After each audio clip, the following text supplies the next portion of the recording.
OpieRadio, episode 50. Live from the Westwood One studios in Times Square, it's Joey Atsumeco. OpieRadio! Thanks, Joey.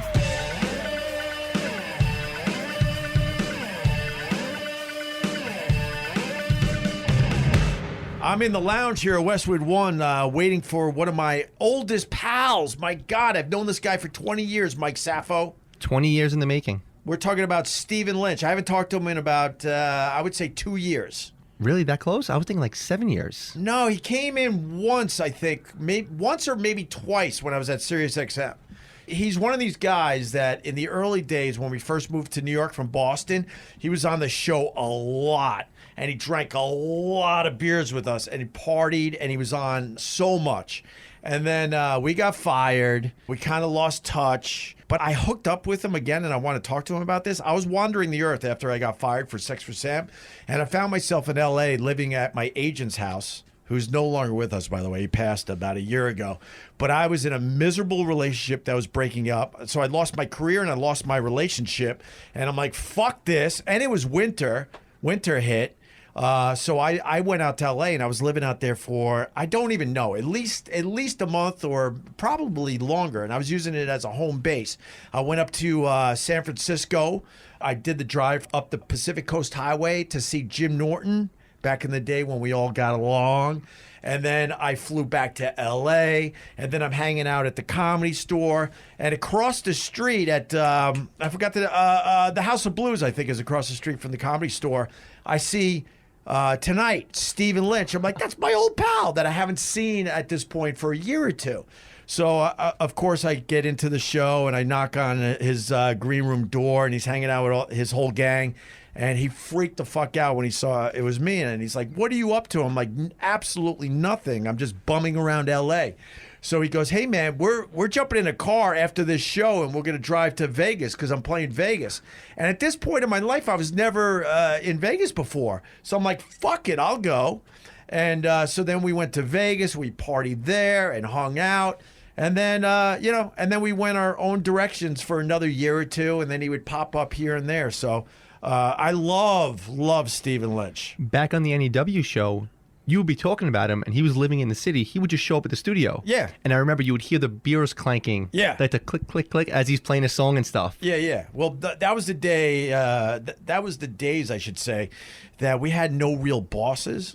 And they didn't know what to do with us because our ratings were so ridiculous. We were just making ridiculous money for the company that they pretty much let us do whatever the hell we wanted, which was our demise in the end because we were very irresponsible back then. It led to the Sex for Sam, which led to us getting fired, and it led to me having to take 2.5 years off of my career. But before that, we had beer fridges all over the place. We had beer companies coming in with pallets of beer. You had the frozen Jaeger machine. You remember the frozen Jaeger machine? And you had the two refrigerators. One was the lunch one was the beer one, and then like a week later, they were just both beer ones. Well, and then we filled both of those up, and we had a third fridge. And we were like juggling all these big beer companies. We were juggling Sam Adams. We were juggling Budweiser. Those guys would take us out to these ridiculous, crazy-ass dinners because they loved us. Well, Jim Cook would come on all the time with the Sam Adams stuff. Well, let's not mention Jim Cook. Sorry. Yeah, he sponsored Sex for Sam, and then when we got fired, he called me. I think I've told this story before, but I just lost my career. I'm sitting in my house. I'm just renting. I don't own anything.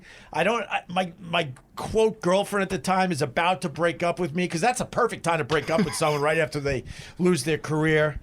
Thank God that happened, by the way. Anyway, and I get this phone number is calling my cell number with a Boston area code. I'm like, what the hell? Maybe it's one of my old friends going, sorry to hear about what happened to you. And I pick it up. And it's Jim Cook. He's like, hey, man, what's going on, Ope?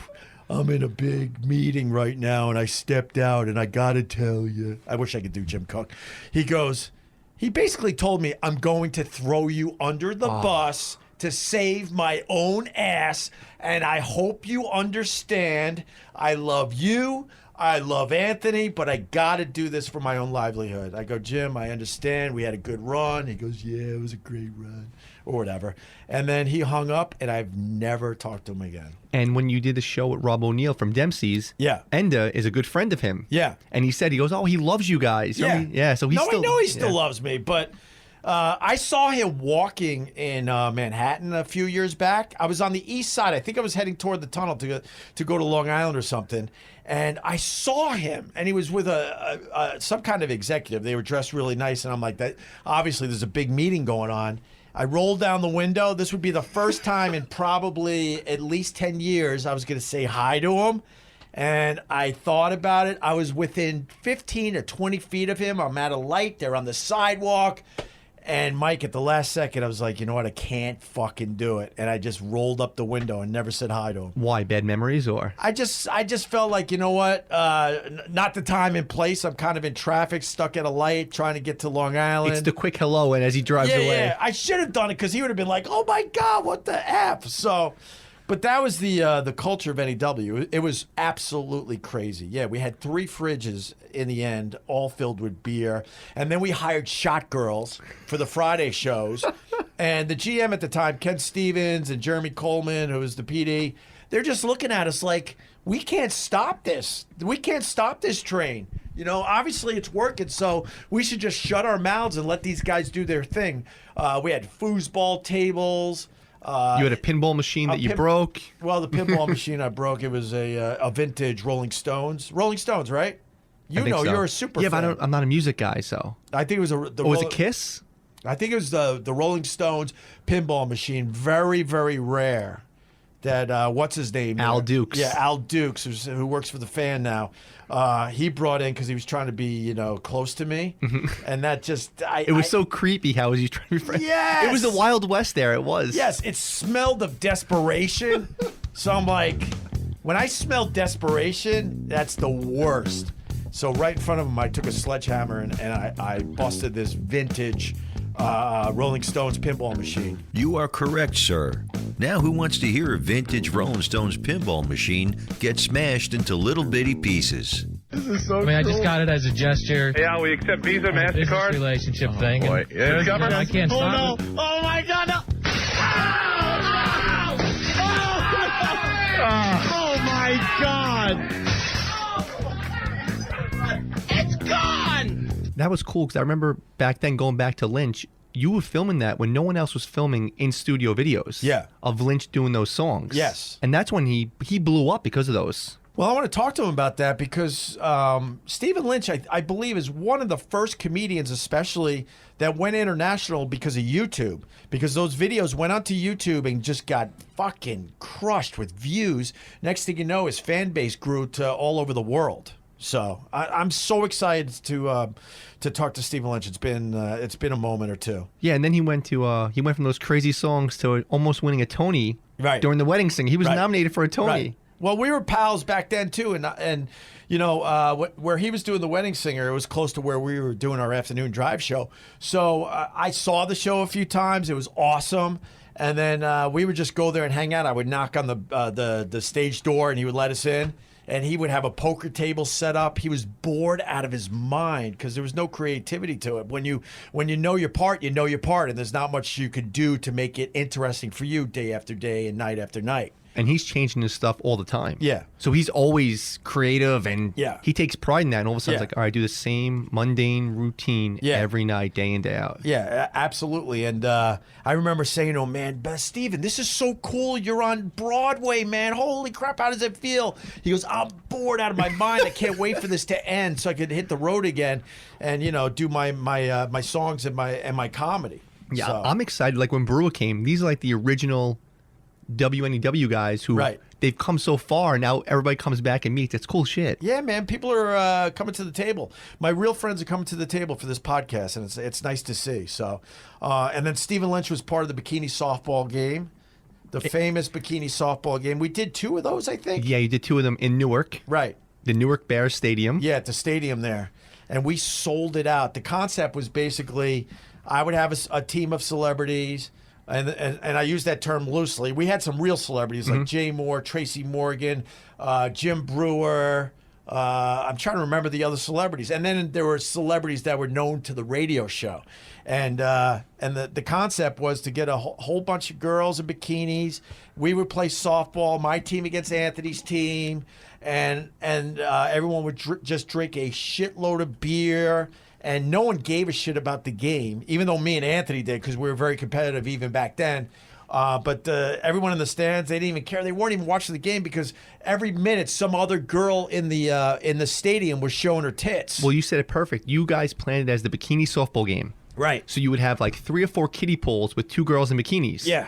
And before the first pitch, all the girls in the stands were taking their shirt off. So no one even cared about the 8 girls in the bikinis. No. It was girls in the stand with just wow stickers walking around topless. It was insane. It was mayhem. But Stephen Lynch was a good player. He drank the most beer and was probably the best. I think he played shortstop. He was the best on the team. I think he was the best player. And then you had Scott Farrell was the announcer. Here's Scott Farrell, the first pitch of the game. Stinky was the first batter. Smoke 'em if you got 'em. Let's play baseball. Stinky, Stinky, Stinky and Farrell love to smoke. Stinky and Farrell love to smoke. Stinky started out as a lowly intern, now the man in charge of phone sacks at NEW. Here's the first pitch. Welcome to Newark. Paul Mercurio, your catcher today. The umpire is Mr. Dickhead. Third base, Mr. Douchebag. At second base, Mr. Liptooth. And at first base, Homo. You can go on YouTube and pull that video up. Pharrell's just yelling at people, throwing beers from the top deck. Right. Down. Oh, that was one of the best times. And what player did you sit? What famous baseball player's son did you sit? That would be Mike Torrey. He was so excited to come to play, and you sat him. And who? Mike Torrey, yeah, Joe Torrey's son, and he just wanted to be a big part of the O&A action back in the day. And so did Rick Cerrone. Rick Cerrone loved you guys. Yes. That's right. And then I remember that Newark Stadium, they couldn't hold the people back anymore because the show, whatever, the game, whatever you want to call it, the debauchery was sold out. And people were just showing up at the stadium hoping that they could get in, even though they didn't have a ticket, hoping like people would leave early or something. And then finally they just got together and went, just let them in. There was a couple hundred easily outside the stadium that they just simply let in. Well, people came and just started tailgating. They're like, oh, letting people in? Yeah. Fuck it, let's go. And everybody just came in. Yeah. And it was just the biggest hangout. You were obviously playing. There was no fights. Everybody was just hanging out, having a great time. Oh no, man! It was a great O&A community. Everyone got along. Everyone got wasted. Everyone got to see a lot of tits. A lot. Tracy Morgan trying to get girls pregnant. It was a great day for everybody. Well, Tracy Morgan was walking around pretty much in just his underwear, going, "Oh, I'm gonna get a girl pregnant." He was by far the funniest guy I've ever seen not on a stage. He was not on a stage. Remember that. When he's just holding court, he was in the locker room at that bikini softball game, had a crowd around him. He's just improvising, and people were just on the floor. They were laughing so fucking hard. Was he popular? Because I don't remember him being huge back then. Obviously, he's huger now, but was he big back then? Yeah, he was big. He was already on SNL, I believe. Yeah, he absolutely was big. But I went on a movie set. What was the movie that Tracy Morgan was in with Bruce Willis? The cop movie? That's 2010's Cop Out, directed by Kevin Smith. Yeah. Kevin Smith did not like Bruce Willis. Okay. But anyway, in between shots, they were filming a car scene. And Tracy Morgan, as they're setting up the car and wetting the street to make it look cool and stuff, he is cracking everyone the fuck up, just making up shit as he goes. People are once again laughing, pretty much not doing their jobs. And after the fact, I think it was my wife.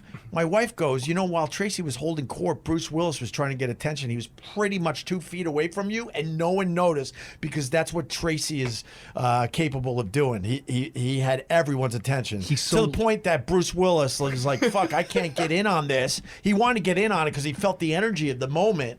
That he just walked off. That's what I was going to say. He's energetic. He's infectious. So whenever he talks, the circle comes around him. They love him. Tracy's the best. Yeah, Tracy is amazing. And then when we did those traveling virus shows all around the country, And just imagine all the names we had on those shows, and those comics are now all fucking massive. Huge. Tracy Morgan played it. Louis C.K. These guys obviously were known at the time, but not known as they are now. Bill Burr was on those shows.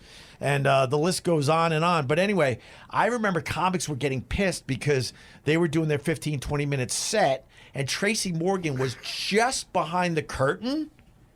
And I don't want to name names today, but a couple of comics were getting mad because Tracy was holding court right behind the curtain as people were doing their sets. And we were laughing so fucking hard once again. At Tracy. At Tracy, just improving, just fucking making shit up as he went. That was nuts because you said the Traveling Virus show, the comics you guys had on. Yeah. Everyone would just come in. Yeah. And it was just a shit show of everyone just hanging out. Yeah. And before they were huge, they would come on. Right. Like Stephen Lynch blew the fuck up. Oh, yeah, he did. Bill Burr. No one blew up more than Rogan. Rogan loves you guys. Yeah. All these guys came on your show. Yeah. And just want to hang out. And the cool thing about the comedy shows back in the day, like our audience were very respectful comedy fans. Although you had to perform, and if you were doing like kind of hacky stuff or something they weren't into, they were going to let you. They crush you. They were going to let you have it. That always made people nervous because comics would come on and they were like, "Fuck, we have to go perform. The other pest's going to be out of control." Yeah, but no, they didn't. If you were good, they loved you. Oh, no, they gave you some love, you know. But unfortunately, that whole Philly incident with Bill Burr, which blew up Bill Burr big time, that was not Bill Burr's fault. They went after Dom Herrera. They didn't want to listen to Dom Herrera, who's a great comic. If people don't know, we did the Virus tour in Philly, and it was Jimmy Schubert and Dom Herrera. Those were the two comics that went out first. And the crowd wasn't having it because these guys weren't part of the O&A world, really. Mm-hmm. We kind of booked them. We learned a lesson the hard way. And Jimmy Schubert went up there and bombed in front of his family that were sitting pretty much in the front row. He's from Philly. This is a big deal for him. He's in front of 12 to 15,000 people, and he's eating his fucking balls in front of his family. Which I find hilarious because Jimmy Schubert could take it. He's pretty much a legend in the business as well. Used to hang out with Sam Kinison back in the day and the Outlaws of comedy. But anyway, so they weren't having it because Jimmy Schubert had nothing to do with the O&A show. So they're like, "Oh, go fuck yourself. We're here to see, everybody else." And then Dom Herrera came out next, and and another comic that wasn't part of the O&A world. So they didn't give him shit. And I remember standing next to Bill Burr. He was going to go on third, and he's pacing with that fucking red hair and that Irish temper. And he's like, "These fucking guys aren't going to do this shit to me." He was out of his fucking mind. And he was sure that they were not going to take him down like they did Jimmy Schubert and Dom Herrera. And then... we announced Bill Burr. He comes out, and they start booing right away, too, because people forget, but at that stage of the game, Bill Burr wasn't a huge part of the O&A show yet. He was sort of transitioning into that role. And they started booing him, and the rest is history. He fucking dug in and said, "Fuck you guys." And long story short, he just starts making fun of all the iconic figures of Philadelphia. Philly, yeah.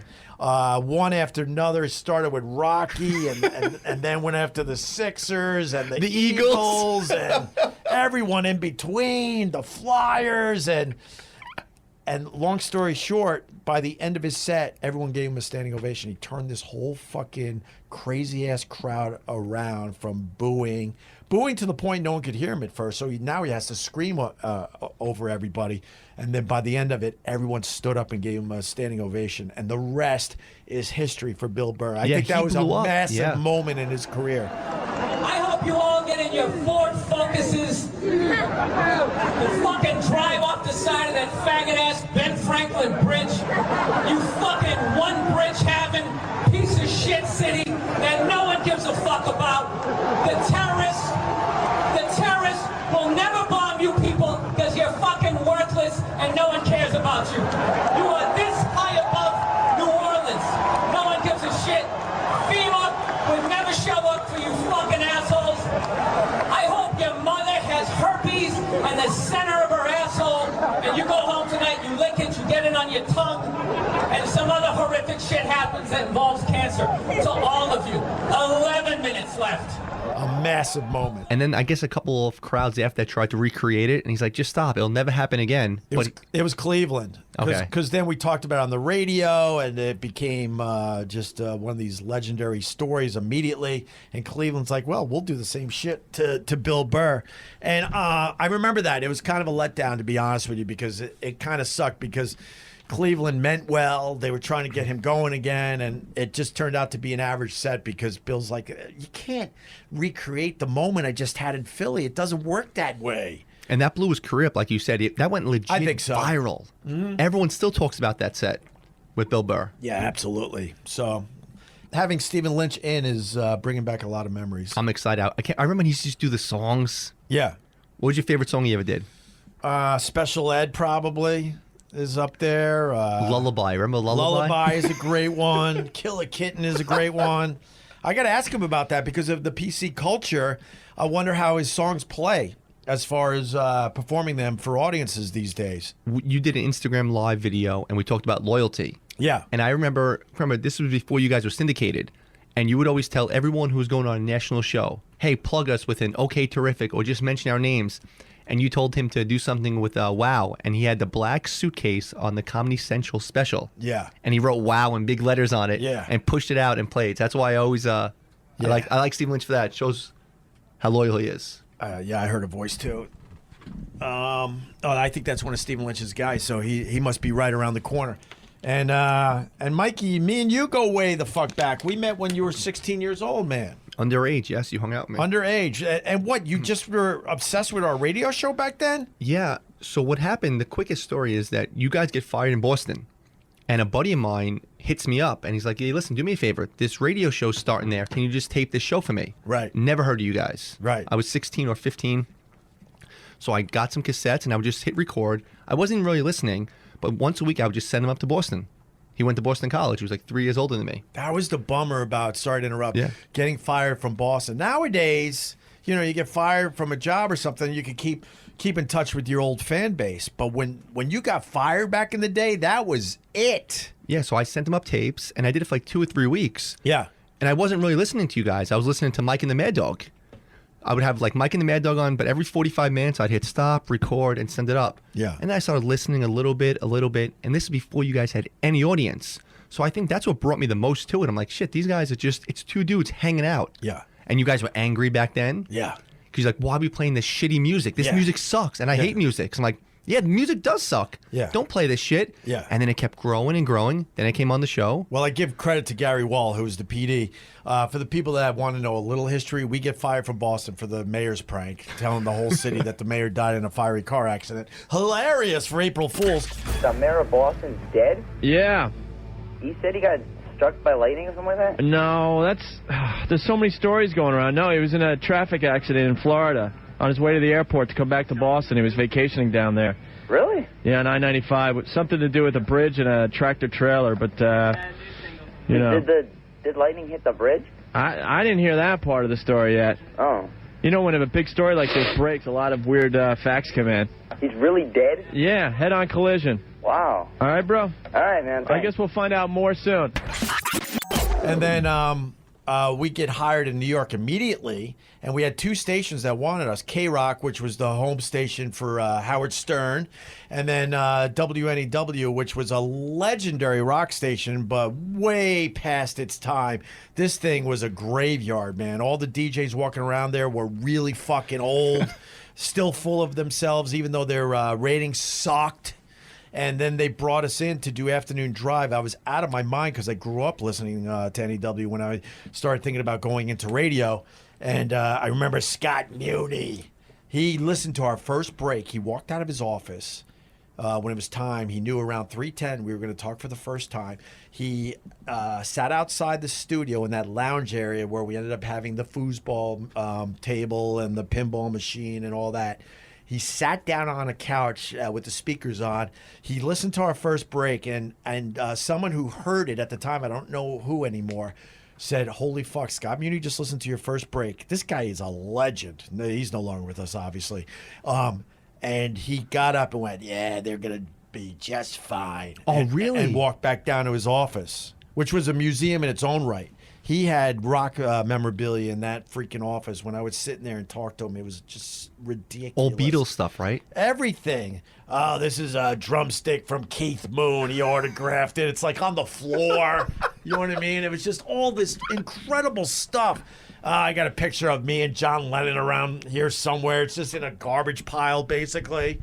Just unbelievable. I knew he was losing it because he used to drive out of the garage. Okay. I'm telling all sorts of old stories the wrong way. Oh. Like it was a one-lane way to get out of this garage. Actually, I shouldn't say he was losing it. He didn't give a fuck. And I now know why he did that. I remember. I forgot for a second. Because he didn't want to wait to leave. And he knew he could go in the go out the in way. So there'd be a line of cars coming out. He's like, fuck this. Yeah, and would just go. fuck that. I'm going this way. And he would just drive up the ramp and leave the garage. But God damn, NEW, wow. And for Opie Radio listeners too young to remember, here's the late, great Scott Muni on WNEW during the infamous and excruciatingly hot summer of Sam. Scottso. We're at our transmitter site, Scott Muni, here at WNEW-FM in New York, and if you are just with us, you already know what's been going on for these many hours. You know about the problems of the city, and we're back on the air, which is kind of nice, although many parts of the city do not have power at the moment. Another historical event for New York City that'll be written about and talked about, and motion pictures made about, albums, and no doubt there'll be a song. Someone right now is writing the song, The Blackout of 77. Who was Carol Miller? She's the one who hated you guys. Yeah, well, because I respected her more than any of the other guys because all the other old DJs, back then it was faxes, and because we came into an environment where it was an audience that was very used to those jocks in NEW, that they hated me and Anthony because we were so different and new and way younger than the DJs that they had there. So if you weren't a fan of O&A, and you shouldn't be because most people didn't know who we were at that point, we came in cold. That's why our rise to the top is pretty fucking amazing if you think about it. Nowadays, because of the internet, you know, people know you in other cities and other markets. But anyway, they would get these hate faxes from the audience. Like, who are these fucking guys, Opie and Anthony? Tell them to go back to fucking Boston. Even though we say New Yorkers, but we're Long Islanders. But New York area. Stephen Lynch, my God! Yeah, Stephen, Jesus Christ, look at you. What's up, buddy? Dude, you don't age. Come in. Come on How's in. it going, man? We already started the podcast because I got to explain everything to you. Come on in, man. Oh, all right. Come on in. You met Rod? Come in, Rod. Rod, come on in, buddy. Yeah, you know Rod. Because I'm talking to you for the first time in a while, we're telling all the old NEW stories. Oh, God. All the NEW stories and all the drinking we did and the partying and the bikini softball game and softball game. That wasn't too distracting there, Mike. And Mike is my producer. He produces the podcast. And he met me when he was 16 years old at WNEW. He used to come in. And now fast forward a mere 20 years and now he's producing the podcast. Now he's running the show. Yeah, now he's running the fucking show. I'm proud of you. Yeah. Thank you, sir. You've come a long way. Thank you. Let me turn down your mic there a little bit. So I was just... Are you saying I'm shouting into the microphone? It's okay. I'm just so excited. It's been so long. I haven't seen you in so long. And you don't age. I hate you. What are you talking about? Let me tell you something. Age. I just got back from the doctor. Uh-oh. Fingers up the ass? First time. First time finger up the ass? Yes. Wow. I wasn't expecting it. I thought you had I was going in to ask for some medicated shampoo. Seriously. Why you need medicated shampoo? And they're like, well, let's do a physical while we're here. Wait, I'm going to stand up. Why you need medicated shampoo? Get the fuck You know, out of here. You're good. psoriasis. Oh, okay. And you got the finger. They drew blood. I wasn't expecting that. I hate the needles. Right. And then she's like, well, turn over on your side. I'm like, I guess this is happening now. All right. It's a little and weird. I swear to God, I was this close to doing the Chevy Chase. I'm afraid. Or whatever he's saying. No, Moon River. Moon River, right. Moon River, yes. Yeah.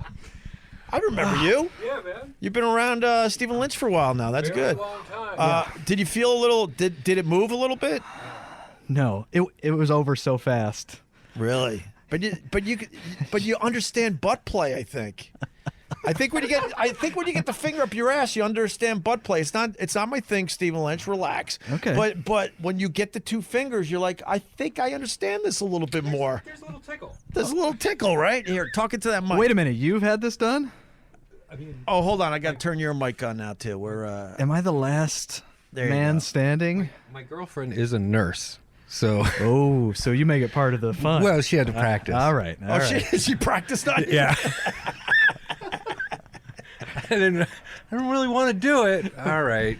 And it's squishy. It was squishy. It's still squishy, to be honest with you. I know it. Like, I'm not, I'm a little uncomfortable right now. It's squishy. I was not expecting that to happen today. I really just wanted some shampoo. But was he happy with what he found in there? Apparently. Okay. There was no alarming look or, right. There was no, uh-oh. Yeah. Do you think...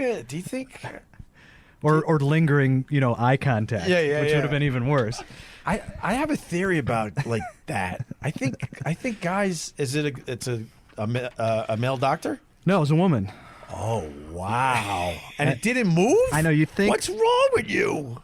It happened so fast. Like, I was really just getting my mind around the idea that it was and there it was. Right. And it was over that quickly. Right. It was like just one and done. Bam. Oh, you're lucky. I had I know it's an old gag, but I had a doctor with thick fucking fingers. Yeah.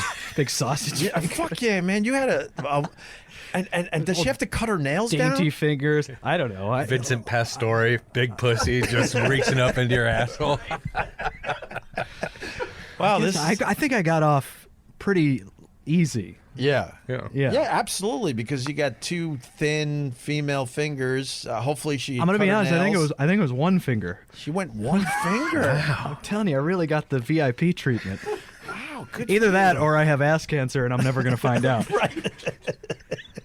That's probably more likely. You know what? I gotta go back. Yeah. I gotta tell her to do the second finger this time. I was thinking to myself how this would go today. I didn't expect it would start this way. Just butt fingers right from the start. But you're one of those guys. Like I don't have to see you for years, and we just pick up kind of where we were. We've always talked about fingering our fingers assholes. Up the ass.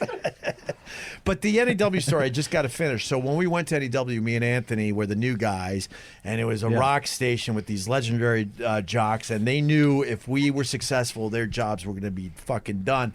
So they would hang up faxes all around the studio of all these people hating on us. You know how people talk about Twitter and how it's a terrible place with all the hate? Right. Back then, they did it with faxes. And these fucking DJs would hang it up like we didn't have enough pressure already coming into New York City. Right. No one knows who the fuck we are. We're trying to get this show off the ground, and they're leaving these faxes like, Opie and Anthony, why don't you go fucking back to Boston, even though we were from Long Island. And long story short, the rest is history. We kicked ass. Oh, you were talking about Carol Miller, though. She was the only one that confronted us face to face. That's why I respect her. About what? She was like... She told us that it was all about the music. It was all about the music.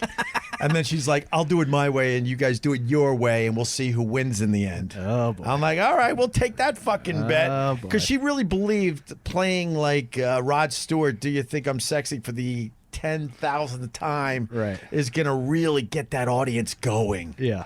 And we had so many confrontations. She would leave and come back from CVS or Rite Aid and throw douches at us and stuff.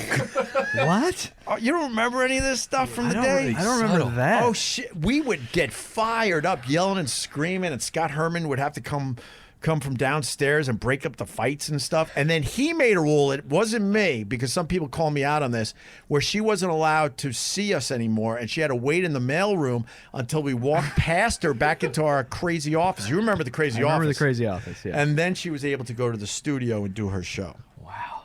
I guess I I guess I have rose-colored glasses when I think back on those days because I feel like everybody got along and it was super fun and we just had a good time and there was no fighting. No, but you're right because the first year we went it alone and they slowly got rid of all these DJs and then they brought in Ron Fez and all these other cool people. People you guys got along. Yeah, with. the radio chick was all right at the time, the sports guys, and that's when you came on board, which is almost 20 years ago, by the way. Yeah, I met you like 20 fucking years ago.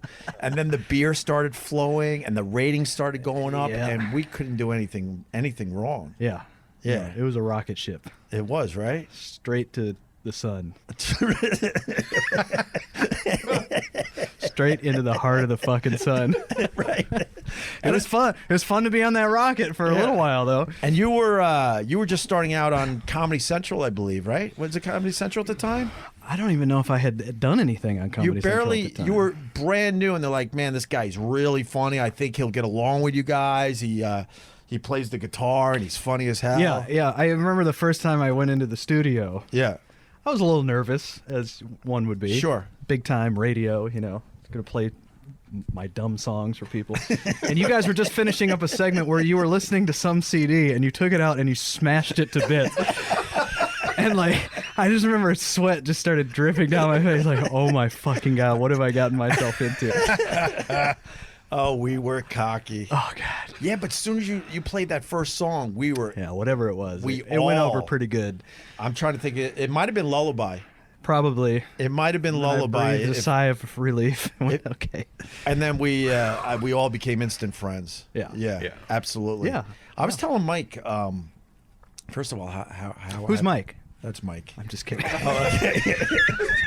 I'm a little. I know, 16 years old, and I produced the show. I heard. I remember. Well, this guy bothered me for the last 20 years, and I finally said, all right. He would tweet pictures from when he met me when he was 16, and then when he met me again when he's in his mid-30s, and he put it side by side. And I think those are the type of guys you That's stay not creepy at all. Yeah, you stay away from those type of guys, right? Right. But I'm like, what the hell? Come on, let's do this. So. Working out so far. How have you been there, Stephen Lynch? I'm a little. I've been hyped good, up. man. Yeah. Real good? Yeah. Like I think the last time I saw you, we were just touring off of our Lion record. Yes. And I had just moved back to Michigan, sort of full time. Yes. Still there, still loving the quiet, easy life. Right. We get back, like we got to LaGuardia today, rented a car, drove into the city, and we were like, what the fuck are we doing, man? Like, really? I love the city. I love it so much. Yeah. I was here for 17 years. Yes. But I remember why I left every time I come back. Because it's just, it's overwhelming sometimes. It's insane, right? Yeah. Yeah. Yeah, because I was going to bring that up about you because you got incredibly famous and you were famous around the world. And then all of a sudden you tucked back to Michigan. Like I need to breathe. I blew Dodge. Yeah. Pulled the Salinger. Yeah. And then we live in a town which is like, if he lives there? Yeah, we both live there. Okay. If it gets a Popeye's chicken, it's front page news. A Popeye's chicken moved into our town, and for 3 months afterwards, there was a line around the block of people waiting in the drive-thru. That's not even a lie. 3 fucking months. I know. It's crazy, and I love it. Was it too slow for you at first? No. I mean, it's slow. Like, I tell you when it hurts is like, Sunday at 3 a.m. when I'm up and I just want to go get some tacos or something. Right. And I can't. There's nothing open. There's a Shell station, and there's a gas station that you can get a couple of ding dongs or something. Right. There's nothing. Everything closes at midnight or 1 o'clock. How many people live in the neighborhood? Because you've always been kind of secretive about this, by the way. I have. Over the years, you're like, I live in Michigan. And I think over the years, we've tried to pinpoint about where. And then I learned a long time ago, let him be. No. Is it a really small town? It's a town called Kalamazoo. Oh, yeah, okay. You probably heard of Kalamazoo. Yeah, It's a funny sounding name. Yes, there really is a Kalamazoo, blah, blah, blah. But yeah. I don't know. How many people live there? Like 100,000? Yeah, something like that. Yeah. It's a college town. There's like 4 colleges there, so it's got that going for it. It's got a good art scene and a good music scene. A good main street in general? A good main street in general, yeah. A good downtown. but it's small. Can you get a good IPA? Jesus Christ. Yeah, where can't you get a good IPA? I hate IPAs. So do I. Oh, good. Oh, good. I think they're so ridiculously overrated, and I'm sorry for all the beer guys out there, but I don't get it. Yeah, me either. Are we too old for it, or? I just don't want to drink a pine tree, man. Right. Right? Yeah. And I also want to be able to drink 4 beers without like puking behind a building. Like the alcohol content in these things. Let's relax a little bit. Yeah, it's too much. Right? Yeah. But do you know Bell's beer? No. That's what started out as a little microbrewery in Kalamazoo and turned into this gigantic fucking thing. Oh wow, like really? They sell it here. They sell it all over the world. Oh, okay. Yeah. I went back to like grandpa beers. Did you? The old school Schlitz, Miller High Life. Yeah, all that. Pabst. I love a good High Life. Yes. Don't get me wrong. I went back to all that. I'm still waiting for Olympia to make its resurgence. That would be a good one too. Artesian spring water. Exactly. Some Leinen Kugels, some Cincy cream. Hey. Who wants the handsome waiter? All those beers used to drink in college. What was the one? Oh, the Beast. Milwaukee's Best. Yeah, Milwaukee's Best was another one. God, it's awful. Yeah. All that stuff was It was great. like $4 for a case of 24 of those fucking. Yeah. But so the city feels a little crazy, a little energetic. For you? Yeah. You know, I love it. I do love it, and I love coming back here, and it's exciting, but it's it's a lot. It's crazy. But you're gonna be psyched to get out when you guys are done, right? Yeah. I'm raising a family in New York. I don't even know how people do that. I don't know what I'm doing. Yeah. I mean, I know what I'm doing as a parent, but I'm like, is this smart?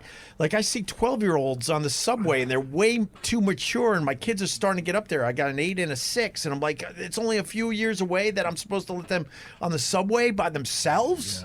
Yeah. They grow up way too fast. I don't know if we're doing this right, if we should move to a suburb or something. Yeah, right. Shouldn't you be in, like, Morristown, New Jersey or something by now? I would like that.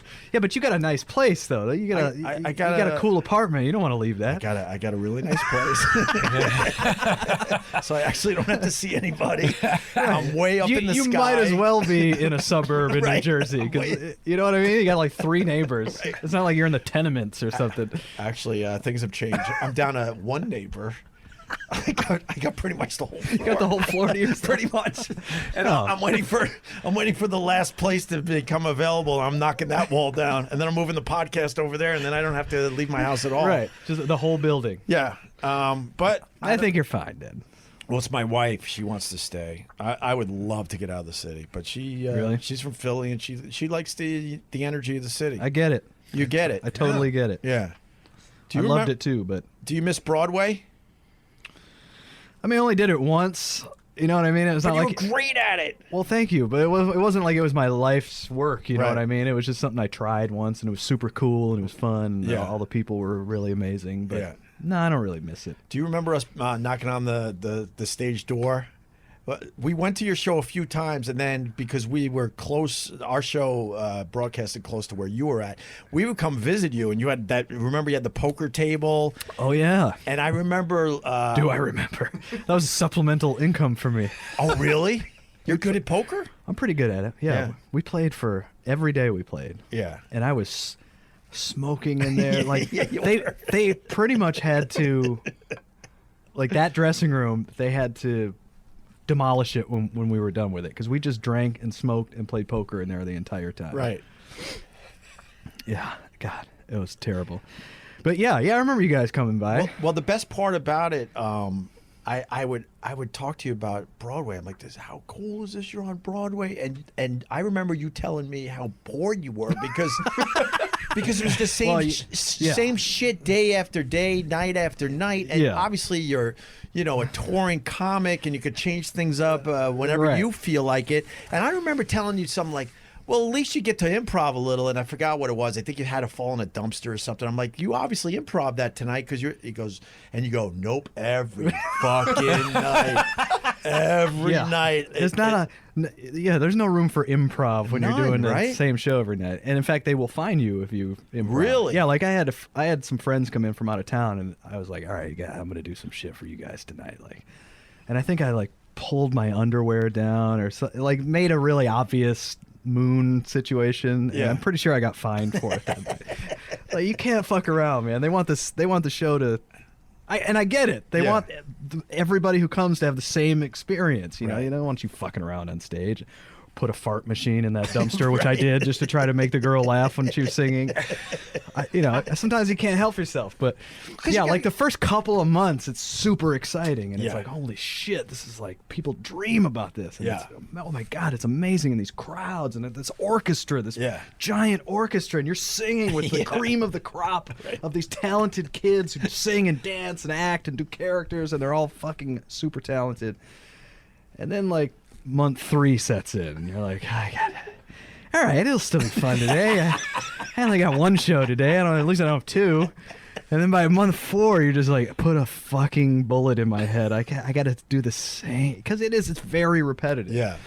And I don't know, those guys are cut out for it because they're professionals, and it's a different muscle. And I was used to doing whatever I wanted on stage. Improv. And fooling around with the audience one night. If I want to change it up, I change it up. Change up the lyrics of your song. Yes, exactly. Right. So, wow. Yeah, so you probably caught me right at the moment when I was like, oh, God, you got to get me out of this. Oh, I guarantee I did. Because I had a conversation with you, and I'm like, wow, man, I thought Broadway would be.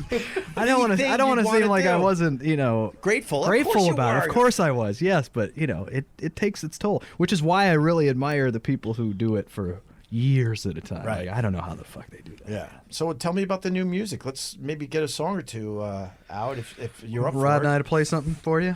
Yeah. All right. Is it off a new album that's not out yet, or? We can do that. Sure. No, whatever you want to do. Yeah. Let's do some. Let me grab my fiddle. Is that thing in tune, Rod? Do you know? It was. Okay, while they get their instruments and tune their guitars and get all set up with mic placement and what have you, I'm going to call upon my friend the Cuban. Let's have one of those time jumps, Carl. I'm bringing it up to speed. Here we go. Okay. Hang on, everybody. There she goes. Good. Hopefully Joey did some kind of jump cut there, because now, wow, it's amazing. But Stephen Lynch is back 2 days later. SpongeBob. I missed my shows. Right. I hope Joey did some kind of sound effect that showed that we just jumped a little bit in time, because now these guys are back in studio with instruments I've never seen in my life. Yeah, there's a choir out there in the hallway. They're ready to come in. Right. Rod, first of all, what is that? That is a melodica. It's like you remember the band The Hooters? It's a hooter. Oh, nice. Yeah. All right. But that's for later. Oh, okay, very cool. First one will just be me solo. All right. So, well, is this off the new record? Like, this will be on the new record. Okay. Which I don't have a date for yet, but hopefully soon. I call this one Omaha, parentheses, Neil Young ripoff. Thematically, this one's a little more old school.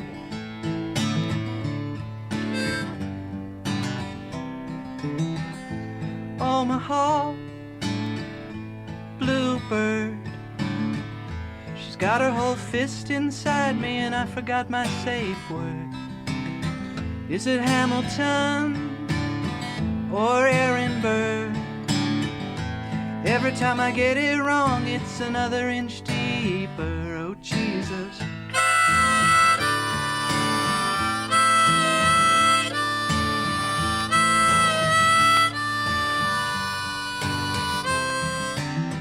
Is it Cumberbatch or Babadook? It's kinda hard to concentrate when you're hanging from an old meat hook. Is it Stop? Why would it be? I asked her for a hint, but she just took a shit on me. Oh, Jesus.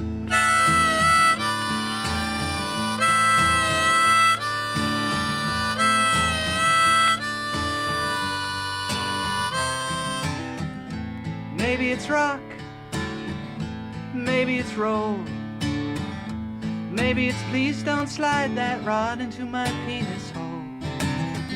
It's not help, it's not dear God. I found that one out when she hit me with the cattle prod. Oh, Jesus. Now I feel so empty and torn up inside.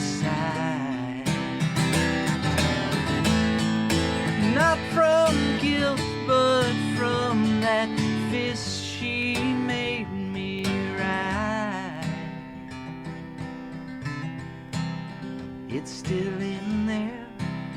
It's not going till the safe word I'll be knowing.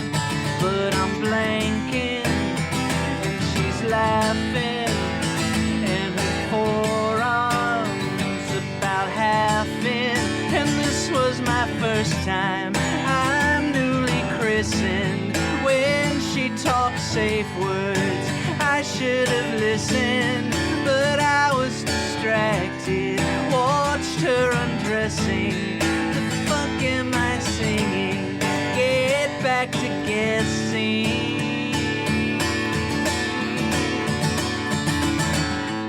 Is it whip? Is it plume? Is it chair? Okay, I know it's not. I'm just naming shit that I see in this room. I give up. SOS. She's got her high heel on my throat, and now I'm losing conscious. Wacky surprise ending. Because I've lost consciousness. I got it. I just realized that song fits in with the theme that we started the show with. I was going to say, the podcast... That wasn't even intentional. No, the podcast started with a finger up your ass. I'm not going to explain that if you're just tuning in. And it ends with a fist. I mean, this is wonderful. Full circle. Full circle. I like that. Is that going to be off the new album? That's going to be on the new record. Yep. And when is the new record coming out? Don't know yet. Rod? It's ready to go. It's in the can. Are you going to have to go back to the gas station for a little while? Very good. Most probably. But it's ready to go. It's ready to go. We're just waiting on the record company deal to go through. Record company deal. It's a thing. You know what I mean? Like, fuck. I don't even... It's weird because we're trying a new company and stuff. So I don't know what I can say about it, but... Can I ask you this in a very just vague way? Yep. How do you make music? How do you make money with your music these days? I guess you got to tour it, right? Yeah, it used to be like, you sort of tour to drum up interest in your records, and then people would buy your records. Yeah. And that's how you made your money. And now it's the opposite. It's like you make records so that people will come to see you perform. Oh my God. It's crazy. Do you do the merch thing? Some of these bands when I can, yeah. Some of the bands do well on the merch side too. Yeah. I find that if I used to do the whole bit with like T-shirts and all the whole discography and DVDs, but that's a lot for two people to carry around. So now we just sort of pick something. Like the latest thing we have out is the special that we did a few years ago.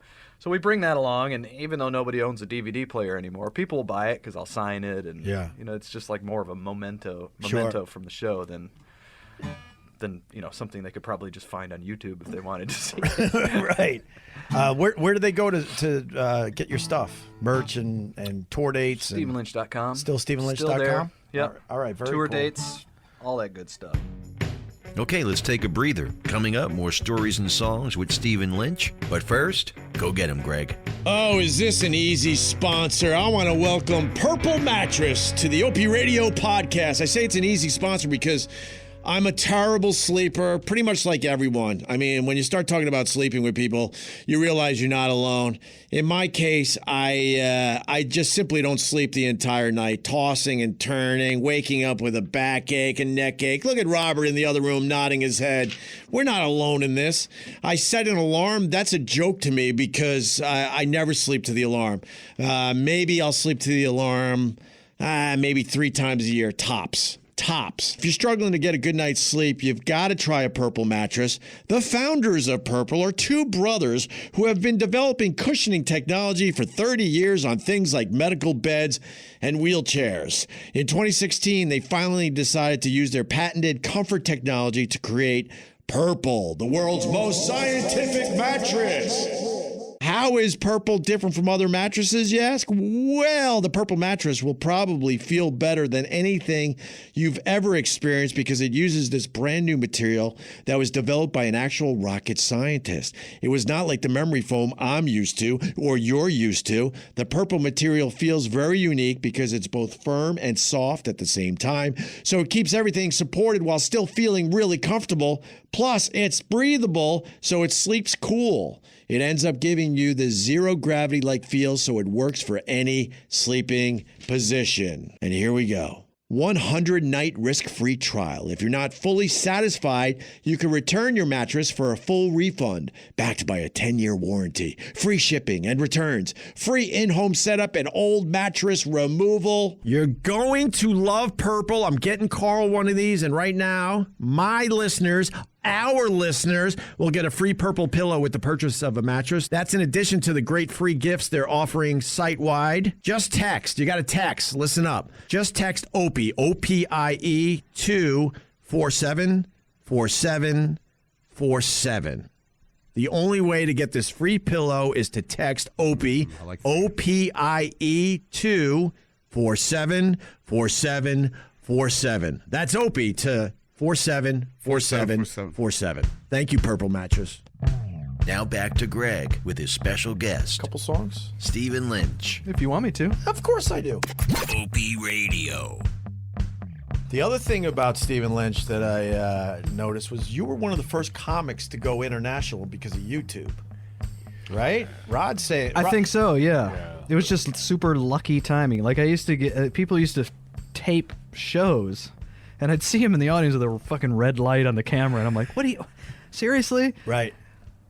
But then, like, they'd put it up on YouTube, and it would get like millions of people would watch it, and then the next shows I did were packed, and I was like, "Oh, maybe this is a good thing." Right. Like this is. You bring up a very good point, because there was a time for all artists that if someone was recording the show, you know, they would pretty much get beat up. I mean, they were like, "What? How dare you?" And they would throw you out. And then the Grateful Dead embraced it, obviously, and then Pearl Jam early on embraced it. Yeah. And then people realized, wait, man, you know, if they film this and put it online, it could build the audience for them. Right. Then people collect them, they trade them, they talk about it. It just spreads more. Yeah. More of the gospel. You went to Dead shows, right, over the years? No. Never? Where you saw they had a section where everyone would set up their equipment because it got completely out of hand, and they had a whole section for the people that were recording, and they had state-of-the-art stuff with tripods that went 15, 20 feet in the air and all this stuff. Well, Pearl Jam was smart because they did it all themselves. Right. So they could control it. Right. Which is really what you want to be able to do. Yeah. I'm amazed by that band. You know, there was a time that they... I thought they went away after their success in the 90s. And I remember reading some kind of article, I want to say Rolling Stone magazine, and they were talking about how Pearl Jam never went away. They just decided not to record any new songs or anything, and they decided to be a touring band. No videos, and had this massive fucking following that has now changed into a whole new thing. Yeah, they just sort of quietly kept selling millions of tickets every year on their giant tours. Yeah, and you didn't even know about it. No, not doing a lot of interviews or anything, but they had a fan base that just understood it and got it, and they controlled the whole thing, like you said, and then just became what they did was they weeded out all the people who would probably just scream Jeremy at them. Right. Let's get rid of those fucking people. Right. Let's bring in the people that just want to hear us play. Yeah. And they don't, necessarily care what we do. I love going to Pearl Jam shows. Love it. I don't think I've ever been to a Pearl Jam. Really? No? You were. I'll tell you, if we're talking about music, you were the one who turned me on to Radiohead. And I thank you to this day, Stephen Lynch. Love those guys. I was telling the story that when I got fired from NEW for the Sex for Sam thing, I was wandering the earth for 2 years. Right. And do you remember when we hooked up in L.A.? Yeah. So I'm in L.A. living for a month. I was just telling Mike this whole Vegas. story. And then I knocked on your door like, hey, man. You're always knocking on my door. What's up with that? Opie's like your Larry from Three's Company. Yeah, but like, Kramer. I always liked and appreciated this guy. Yeah. And he did a lot for our radio show when we needed we needed people to be loyal and help us. And I knocked on the door and I'm like, hey, I'm in LA, and you're like, dude, we're going to Vegas tomorrow. You want to go? And at that point, I wasn't in Vegas yet. So I took the ride with some of your old pals, and we all went. You were still kung fuing across the country. All over the place. And you turned me on to The Bends by Radiohead, which by far is still one of my favorite albums of all time. Yeah. That's a good band to see live, too. Oh, yeah. I don't know if we've ever seen them live. I saw them at Irving Plaza. I was lucky enough to go a few years back. Yeah. What's your thoughts on them not playing Creep? And I know You you're- sound like the Jeremy guy. Play Creep. I know you're a big radio. I don't give a shit about Creep. I mean, if they play it, great. I like the song, but you know. But they're purposely not playing it. That's what drives me nuts. They've started playing it I heard. again. I did hear that. I went to the shows at Madison Square Garden last year. Yeah. And they played it. Why are you giving Both. Because I wanted to go and I couldn't go. Oh, you're giving Stephen Lynch the finger. All right. No, they're No, they're a great live band. Amazing. We've seen them a number of times, like on the road. Amazing. Yeah. Amazing Yeah. band. Really badass. So you ended up you started traveling pretty much the world with your act for a while, didn't Still, we just got back from 2 European tours. Did you really? Yep, we did. I don't know why it was split into 2 tours. That sort of boggles my mind. But the first half was like Scandinavia and Germany and Holland, and then we came back, had a few months off, and then went back and just did the UK and Ireland. Super fun. So how many dates are you doing a year? I don't know. It depends on like I was trying out new stuff, right, and putting out a new record. Hopefully soon. It's recorded. It's ready to go. It's just like a record company thing now. Beautiful. And when that happens, we go. You know, we tour extensively. But then in the times off. Nope. You'll catch me at the Shell station buying some ding dongs at 3 a.m. You just disappear. Yeah. Do you do local I do it stuff? for my sanity. Yeah. No. I mean, we recorded. We did a special, like a live show special, which we recorded in the town we live in. Oh, cool. Just because it's small, it's like easy to sort of. Yeah. You know, you come to New York, you do it. It's going to look great, but it's going to cost $1 billion. And Right. You got to sell tickets, and at home you can just tell your friends, "Hey, come to check out the show. We're going to record it." That's awesome. Yeah. So how many months off do you take? Do you tap out for like a year, or how long? A year. Sometimes more than a year. Well, let me see. This is what fascinates me. It's all about inspiration. Like Yeah. if I'm writing, then I don't want to go out on the road because I don't write when I'm on the road. So if I'm writing, I just want to concentrate on doing that, and I'm not prolific, so it takes me a while to come up with material. And so once it's ready to, or I think it's ready to go, I call up my guy and I go, "All right, it's time to go. Let's book a tour." Oh my God. What is he up to during this time? What do you do? You're just waiting on him? I had a job at the library for a little while. He works at the Shell station. I worked at the Shell station. No, he doesn't. No, he doesn't. I'm like, "Hey, Rod, more ding dongs, more ding dongs." And then How's the writing going? Got anything new? Please, can we get on the road? And then Rod gets the call. And then Rod gets the call. And so last year we went out on the road and we tested all this stuff out. We did a big tour. Yeah. It was great. It went really well. So we got home, and at the end of the year, went into the studio, recorded everything. Then did a live show, recorded that, because what I like to do now is offer 2 for the price of 1, a studio record and a live record. Oh, nice.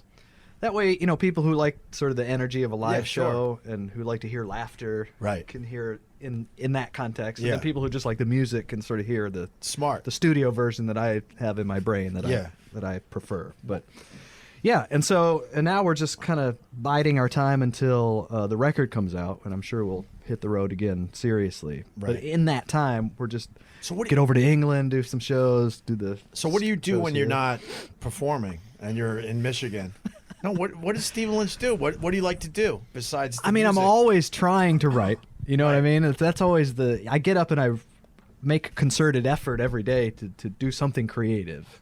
I'm just real slow. I'm real fucking slow. Damn, he is. I wish I could pump out like a record a year. No, be one of those man. guys. I just can't do it. You've got a lot of material though at this point. Yeah. But it'd be nice not to have like 5 years between records. You know, it'd be nice to have like 2. Maybe. When you say you're slow, do you vape? I don't. You don't smoke pot? Or you go old school? Well, the last time. Oh God! Here we go. This is the good stuff. Like 6 months ago, Rod and I went, or no, like a year ago, we went to where was that? Portland? Yeah. Or no, it wasn't even that. My Seattle? mother-in-law gave me some edibles. I love edibles. Let's talk. If about I'm gonna it. get high, Go it's ahead. gonna be edibles. Yes. You know what I mean? Because I don't know. I just don't do well with with smoking weed. So one Sunday I was like, all right, I got nothing to do today. Let me just take a little nibble of this chocolate bar, and I ate a little square of it, and I felt pretty good, and I got a little buzz on. I was like, this feels really good. All right, I already know what you're gonna say. Now. You're gonna think that I immediately ate more and then got too high. No. Oh. The next week I was like, well, I ate one square last week, had a good time. Let me eat one square this week. The new square was where all the marijuana was in the chocolate bar, because I got higher than I've ever been in my fucking life. I texted Rod. I was like, Rod, like, help. Like, I couldn't leave the couch. I was watching a Beatles documentary, and their teeth were freaking me out. Like, I had to watch, what was that show? Schitt's Creek? Schitt's Creek, that's right. Something I had seen before. Like, I just felt comfortable with it. I was like, all right, you guys, Eugene Levy's going to bring me back down to earth. Yeah. And he did, and I Nice. felt comfortable. And it, like 4 or 5 hours later, I managed to crawl off the couch and go to sleep. Steven used to call smoking pot his beef Mexi Melt syndrome. Like he would say we were like, you get in the drive-thru of Taco Bell, and you see Mexi Melt on the menu, and you just go, "Oh, that sounds good," and then you buy it, and you take a bite, and it's fucking dog shit. Right. So Right. anytime. And so then a month later, you go to Taco Bell and you see beef Mexi Melt. You go, why wouldn't I have liked that? It looks delicious. Let me get a beef Mexi Melt. And you eat it, and it's fucking terrible again. And that's me every time I smoke weed. Like, I'm like, why wouldn't I like weed? I like, I like to feel good. All my friends smoke weed. Let me get a little high. And then immediately I go, okay, how long is this going to last? I'm not having a good time. But if you could balance the edge, If I could balance it, if I figure, that's what I thought I did with my one square. Couldn't do it. But you couldn't do it. But you got to go gummy bears or something, because at least in each gummy bear they know how much is in those pretty much. But a chocolate bar, like It's you too said, big. Like it all And homemade too, right? Like, like somebody injected it with, I don't know how. I don't know how they do it either, but like turned it upside down, or maybe it was drying on an angle. So right. marijuana Yeah, went some guy down. knocked it on the floor and it all fell to the one corner. And that's the one I got. Right. I honestly don't know how this works, but I understand your point, though. All I know is I got a text in all caps: serious beef Mexi Melt situation. Oh yeah, right. That's how I let you know that I was super high. Wow. Yeah. I made the same mistake with edibles, because I thought you were going to say the same thing. You do a little bit, you're like, oh, this isn't bad. And if you don't wait to 75 minutes, You got to know, you can't. you got to have rush. patience. Yes. You're like, I don't feel anything, so you take another one, and now you're off to the fucking races. Forget it. Yeah. I got a pot brownie once on New Year's Eve. Had a pretty good time, so I grabbed another one and took it home. And I put it on my kitchen table. And like an hour later, my 10-pound Bichon Havanese was looking a little funny. And I looked at the table, and the whole fucking thing was gone. And he was like, he couldn't stand up, and he's falling over, and like going, I was like, fuck. So I had to take him to the vet. They had to put charcoal in him to get him to puke. I asked the vet if he managed to save any of the pot brownie. Like, can I still eat this? Or what? So that was like 3 hours. And then I got back, and I looked at my other dog, and she started to act weird. I was like, you got to be fucking kidding me. Like, yeah, they just like passed the baton. So I had to go back, get another charcoal puke. Oh, God. Yeah, they were passing it back and forth to each other. That's great. I got all I've had nothing but terrible experience with weed. Why do I keep trying? It's beef Mexi Melt syndrome. Well, now I want to get the G-Pen. People have fun with the G-Pen. I don't even know what that is. Really? It's just a little G-Pen. It was like a vape? You don't have to... Yeah, it just has a little oil cartridge, and you just puff on it whatever you want. It's awesome. Don't have to turn it on or anything, more or less. Need one of those. Somebody, Matt jealous. from Smoking Tire might have turned me on to that. We did a podcast from a yacht this summer. I love this. I love what I'm doing. Nice. Because just like you said... It's got to be fun, right? Well, when you you can do make your own hours. You can get the people on you want to talk to. I didn't know I was going to talk to you today. I got a last-minute call. I'm like, fuck, now I get to talk to Stephen Lynch. This is awesome. Because the problem with doing a radio show every day is like just the grind of it. I know people have real jobs and work their asses off. Right. But that's why I relate it to you, because when you're done, and you go. Right. And then when you're feeling it again, you're like, God, hey, Rod, let's do this do it. again. Go. And then you're back on the road, performing and playing your songs. It is kind of ideal. So that's what I do. I'll podcast, and then I'm like, Mike, I'm not feeling it. I'm going to go fish for a week or two. I do a lot of fishing these days, and that's what I was gonna say. I'm like, he's like, hey, come on, be on this team. I'm like, this is fucking awesome. I'm like, let's do a show every day, because I'm thinking radio. We bang out. Ambitious. Young Mike is so ambitious. Like, ambitious isn't the word.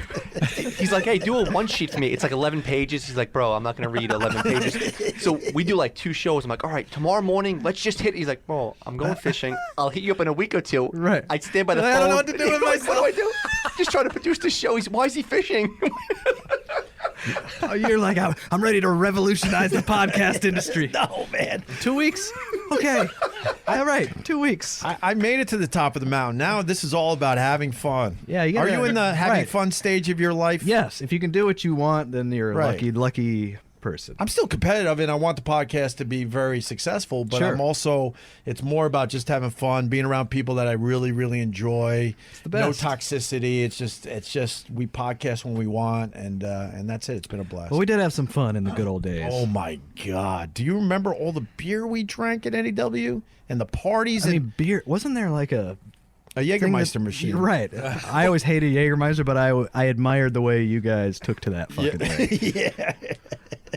I was like, wow, they are really tearing this Jägermeister machine apart. Horses to a salt lick. Just What I'm finding out is doing the podcast, I got a lot of newer listeners, so they don't even know these NEW stories, so I try to pepper them in. But basically, when we were at NEW in New York, and then we got syndicated around the country, I was in a bad relationship. Anthony was getting a divorce. Yeah. So after the show, we did not want to go home.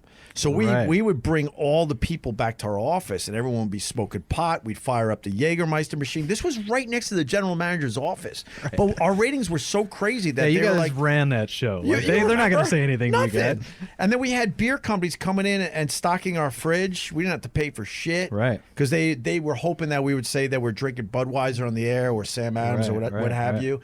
And some nights we wouldn't leave there until midnight and have to drive all the way back out to Long Island and then come back, the next day and do it all over again, man. But those parties in those offices. And then 9/11 happened. No, I'm just kidding. That didn't have anything to do. Had nothing to do with. You're not wrong, though.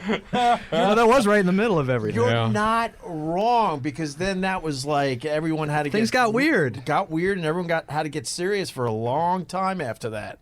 Didn't know What when I should to have said laugh. is Janet Jackson's nipple happened, because then things really got weird. Well, that was a little later, but No, what really happened was we had a couple have sex at St. Patrick's Cathedral here in New York City. That's what happened. I can't believe that's even a thing. Like, who gives a shit about that? Like, why was that a thing?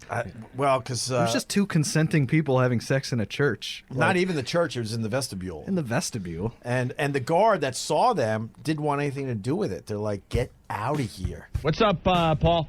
We're in St. Pat's, and he's doing the balloon knot inside, and the security guy is coming up to us right now. All right. Hey, come on, let him go. They're okay there.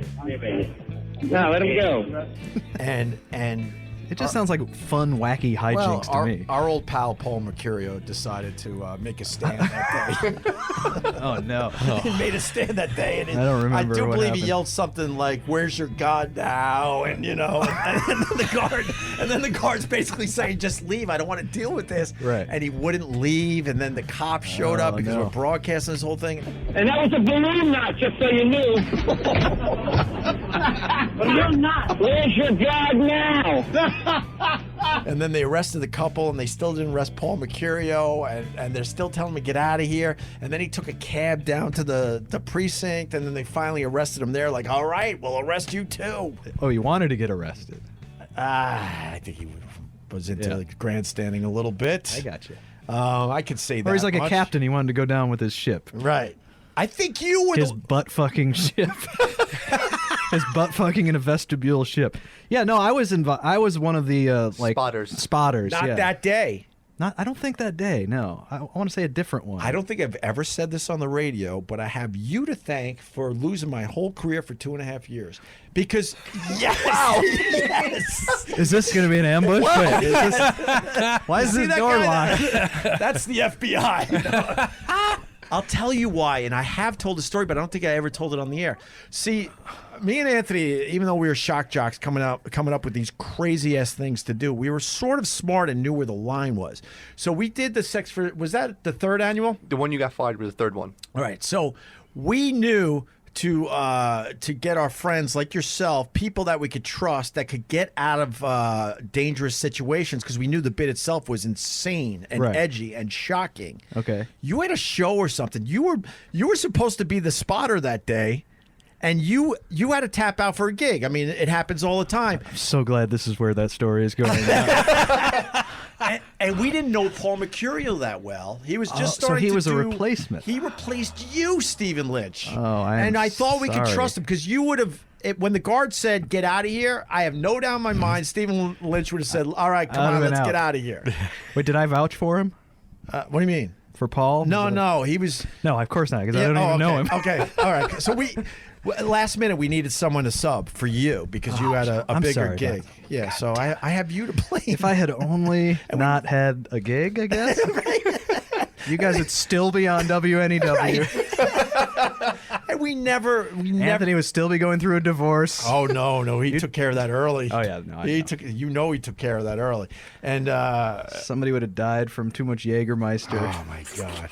It had to end, man. It had to end. Of course, it had to. It had to come to an end. I've mentioned this in the past, because a lot of the bosses at the time, they were trying to calm us down a little bit. And I'm like, this is what the audience wants. I don't know what to tell you. We felt like we were on a runaway train, and we couldn't stop it. It was like that. I was hoping it would last a little longer, because we never got to that point in our careers ever again. We did okay after that at Sirius for a little while, but when we got fired... Yeah, it's a different feeling over there, though. It was a different situation. Totally. It wasn't as dangerous, because the radio is the radio. Yeah. It was an institution. Yeah. Especially WNEW is a fucking New York institution. Yeah. And you guys came in and just fucking tore it apart. And kicked it in the balls. Yeah. Threw it down the stairs. Oh my God. You're right, because it seems so dangerous. Yeah, because on satellite, if you were listening to our channel, you were paying for it, and you're like, no, I want to hear this. You knew what you were getting into. You could say whatever you want. You could almost do whatever you wanted. Yeah. Yeah, it was cool, but it was a different vibe. Yeah. It wasn't the same sort of sense of like what like falling over a cliff or something. You had to listen, because you didn't know what the hell was going to happen. Yeah. The one other thing, we could certainly move on, that when we got fired at NEW, they put police tape up, and they went through our office trying to find, I don't know what, to this day. Trying to find the goods on you guys? I don't know, but no one was allowed in the office. The people that were allowed to keep their jobs, they had a guard at the door. I guess they were trying to find stuff that they could, pin on us, because they knew technically we didn't break any FCC regulations. Right. And then I remember they're just looking for blow, weren't they? That's what they were looking for. Drugs. Yeah. Who knows? Wow. Yeah, who knows? But then when they finally let us back in our office, it was destroyed. They went through that office. Oh. They knocked everything over and dumped computers everything were blank. out. Oh my God! Yeah, they took the hard drives for real. Yeah. They were searching through the hard drives. They didn't find they didn't find anything. So. Right. Anyway. Not that you know of. No. And I gotta say, the last time I saw you live was Carnegie Hall. Yep. When you fucking sang Purple Rain. At Carnegie Hall. Legit, though. I could have just retired there. That's what I'm thinking. That's Like, why I'm you know bringing what it I mean? up. Like, yeah, I that remember was you fun. standing on people's seats. I think you were walking the audience, just walking on the back of everyone's seats, if I remember correctly, with a wireless mic, singing Purple Rain at the top of your lungs. You crushed it. That was so much fun. You didn't change the words or anything. You sang it straight. Yep. And destroyed.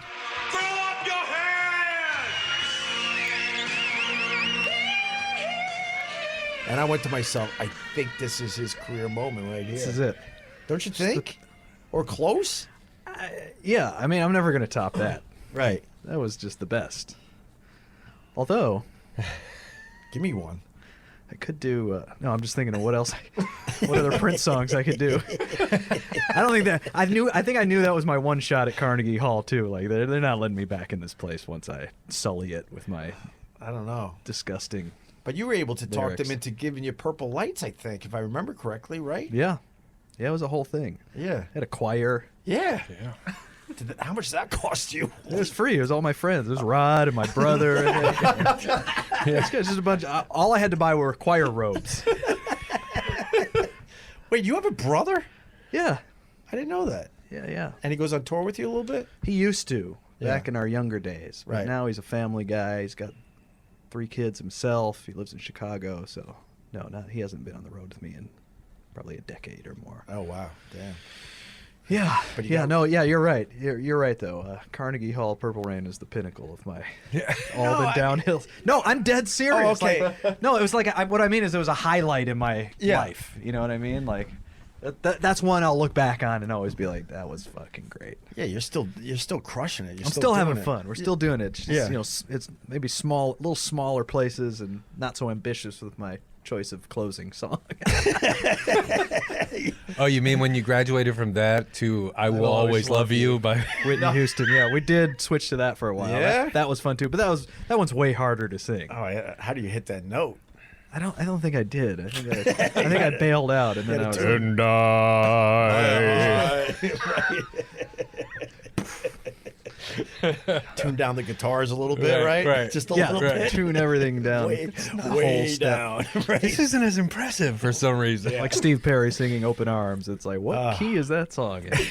So now I come. You're like, nope. If I can sing it, it's not in the right key, my friend. And how does he compete with the Filipino kid? Yeah. You can't compete with a Filipino. I mean, that guy, but that guy's basically just doing Steve Perry karaoke, obviously. Right. But he can nail all the notes. Right. I don't think Steve can hit. You know the those story notes there, anymore. right? Neil Sean. Yeah. Neil Sean was just drunk one night, like, fuck this, I'm not done with Journey. And he went on YouTube and was just trying to find people that sound like Steve Perry, and he found the kid. Yeah, he was like singing at a wedding or something. In the Philippines. That's and amazing. And he invited him to LA, and next thing you know, he went from living pretty much on the streets to having a damn good life in the States. Yeah, I saw that documentary. It was a great documentary, wasn't it? It was really good. And now Steve Perry came back. He's back. And the voice is back. I don't give a shit. I love Steve Perry. Of course. He is like that. When I was growing up, he was the end all be all for me. Right. So I love him no matter what. Even if I don't, like I listen to some of the new songs and they're not my cup of tea, but right. I don't give a shit. I still love Steve. Well, he hasn't changed his style that much, so his new songs are definitely good. Yeah. He still could sing his ass off, but the songs sound a bit dated, that's all. Yeah. But didn't you I heard over the years that his voice went, and that was why he tapped out. Yeah, I think he had like vocal nodes or something and got surgery and But he's talking now where he just had nothing to do with his voice. Yeah. That's probably the truth. He was just burnt out. It sounds like he pretty much hates the rest of the guys. It was like, I'm done with this shit. And then he just disappeared, and he wasn't singing or doing anything for years. Moved back to Kalamazoo, Michigan. I see him at the Shell station sometimes. Same Shell station. And The then one Shell station. And then he fell in love with someone that had cancer. Yep. And she wasn't with him that long, and she was pretty much the one that said, yo, you got to go back to doing this. I mean, come on, man. Yeah. You're Steve Perry. Right. And that's how it came back together. I love him so much. Robert's a huge fan. Of Steve Perry? Of His yours. wife got sick. His wife got sick, and that's why he tapped out. Right. What, originally? His wife had cancer, yeah. He was fed up with the whole thing, then his wife he just did an interview, that's why he was telling all this I stuff. thought his new girlfriend had the cancer. Yeah, he's like sort of you want to stay away from him. What? Yeah, both women got sick. He had two that Yeah. Are you Like, saying one of it's them had Steve's fault that both of his wives got cancer? How toxic? Or are you saying that he's drawn to a certain type? That might be it. Allegedly. How toxic is Steve Perry that everyone's getting sick Yeah, around he just him? Patient zero. Just Oh my God. bad. He just had bad luck. I didn't know Yeah. his original his And first. he and Neil didn't get along, and then it just became this whole toxic environment. And then the woman got sick, Yeah, his the wife ru- got sick, and then the second wife got sick. Yeah, the rumor was that he had his voice, failed everything. him. I mean, he just. But that's not true, really. Well, you remember the behind the music? Remember they used to do those behind the music? Sure. His excuse then was that like he had a back issue, Right. and he couldn't tour. So I think you're right. I think he just was sick of it, hated all the dudes in the band, and just quit. Yeah. And so then he keeps coming up with different reasons why he quit. Right. Yeah, because he tapped out when they were still massive. What year did he tap out? Do you know? I mean, he did his solo stuff. That Oh Sherry. Like in the early '90s. I Yeah, think. yeah. For the Love of Strange Medicine. Oh no, Remember that that record? horrible. I do not. Yeah, there's a reason. Yeah. It's really bad. Yeah, they put out a record it didn't do very well, and then I think he just. And maybe that was the catalyst where he's like, "Look." Then they got Steve Augeri. Oh, that's right. Whose name just happens to rhyme with Steve Perry. Right. And he sings exactly like him. Right. He kind of looks like him too. Kind of looks like him. Yeah. And then who's the other? Dean Castronova. Castronova, yeah. Drummer. He's a drummer. He sings a few songs he's just like Steve Perry, He's a great too. singer, too. Right. Yeah. So, speaking of documentaries, did you see the Leonard Skinner one? No. Oh. Is that a new one? Yeah, that's out on, I think it's Show. Don't tell me how it ends. Jesus Christ. It's amazing. Oh, I bet. And it's not even the documentary that they really want to put out, because there's another documentary that they lost in the courts, and it's going to finally come out because the band members didn't want some of this footage and stuff to see the light of day, and they finally lost. Why? I wonder why. Well, I think it's a lot of the footage around the crash site and all that stuff, and I don't know. I didn't expect to talk about this today, but it was held up in the courts, and the courts finally said, no, you guys have every right to release this. So there's going to be another one that comes out. Wow, that's a lot of Skinner, man. I love Skinner, though. I like some Skinner. They're finally retiring. I'll watch a documentary about any band. Oh, yeah. Even if I don't like the band. Absolutely. Like I watched that 4 Hours Eagles documentary. That was I amazing. didn't like the Eagles, but the documentary was fucking great. It was amazing. I like Tom Petty. He's fine. Tom Petty one was but that was another like 3.5 hour documentary. I'm there from the beginning to the end. Yes. I love all that stuff. Did you see the Amy Winehouse documentary? Also great. Amazing. Great footage. Yeah. Right. Yeah. I even like the Lady Gaga one. Oh, I haven't seen that one. Ooh. Rod, write this down. Lady Gaga documentary. We have something to do tonight. Not a big fan of Lady Gaga, but I actually like documentaries in general. Love them. Yeah, me too. That's my favorite genre. It's pretty much the only movies I watch these days. Yeah. I can't be bothered with most other movies. So, I think that's it. I want to. Let me see. We covered Steve Perry and his That's dead pretty good, wives. That's right? good. Girlfriends. We got through the old WNEW days. We did.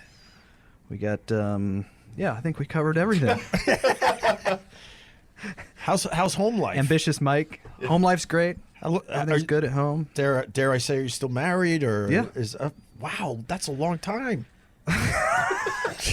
No, you were one of the first to get married. ... Really?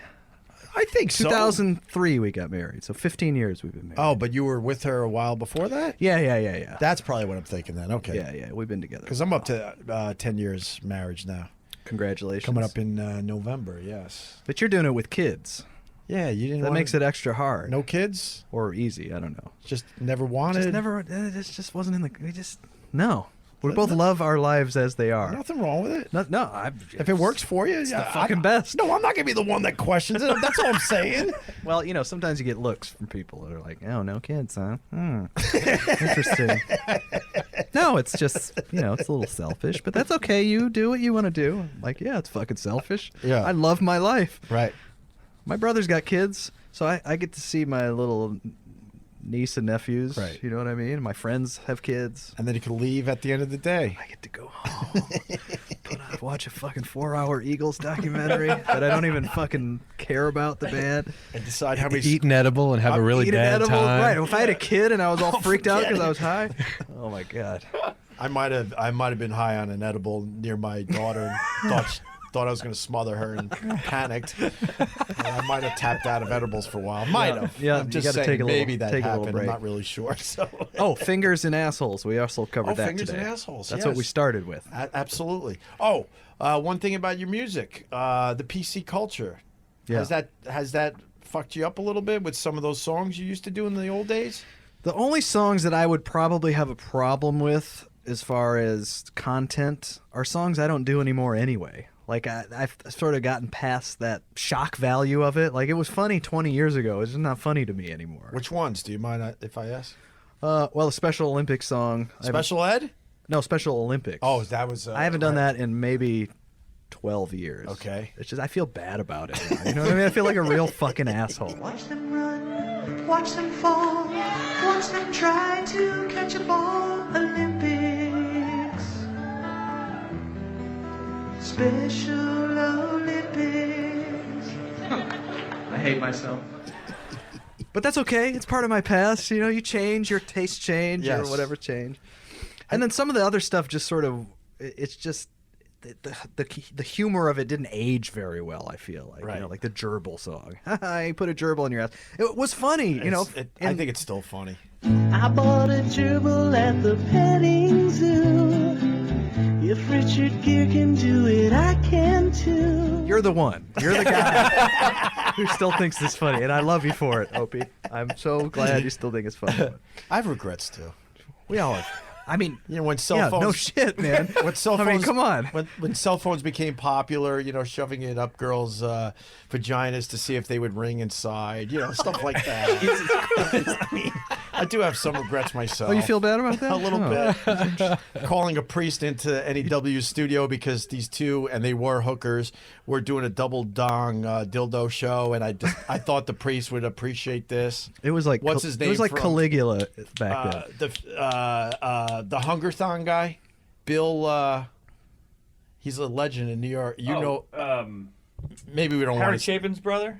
Maybe we don't want to say his name, but he ran this charity forever, and he hated me and Anthony, even though we raised the most money because we had the biggest audience. Right. But then I was an asshole one day. He's outside trying to give us numbers like how much money we raised on the last thing and autographs, guitar from whatever rock star.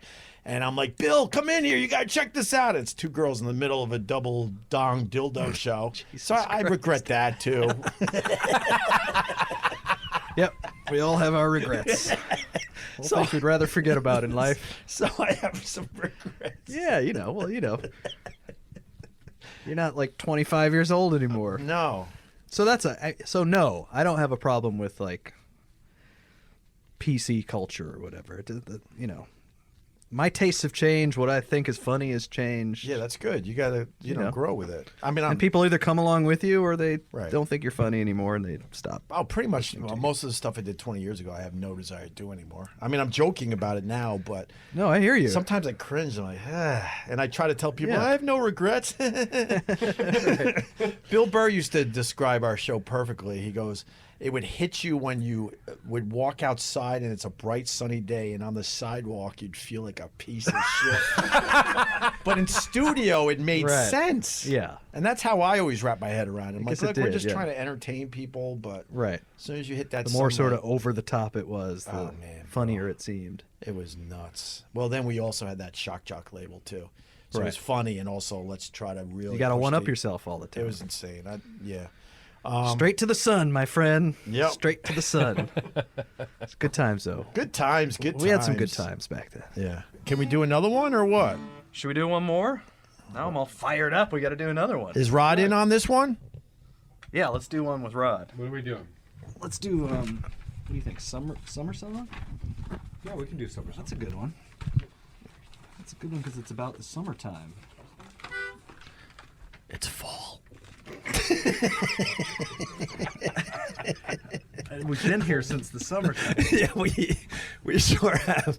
I just love the passion behind your songs. By the way, we always notice that over the years. All right, here's Stephen Lynch. He's going to do another one for us. Song about my favoriteest time of the year, summertime.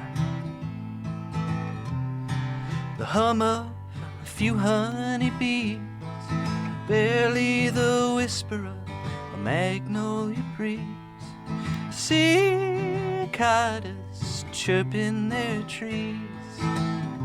Summer song, summer song.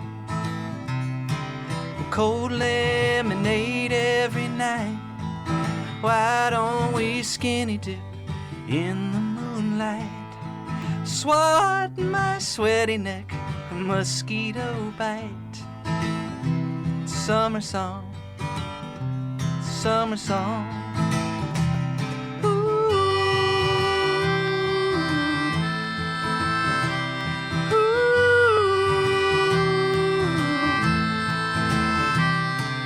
Kids all barefoot in short breeches, I watch them running through fields and ditches.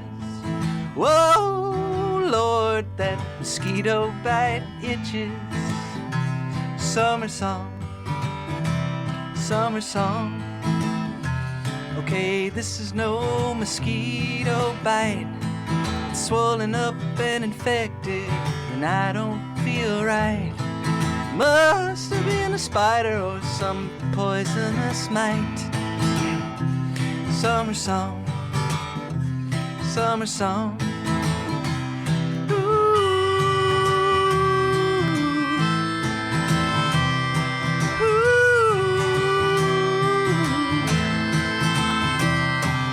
I require immediate care.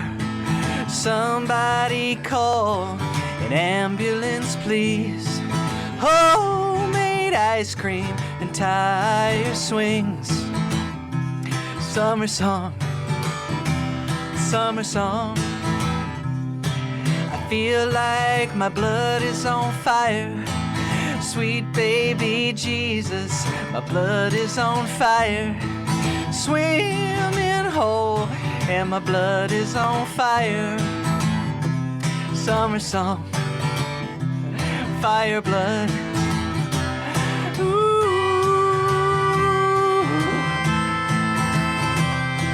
Ooh. Where the fuck is that ambulance?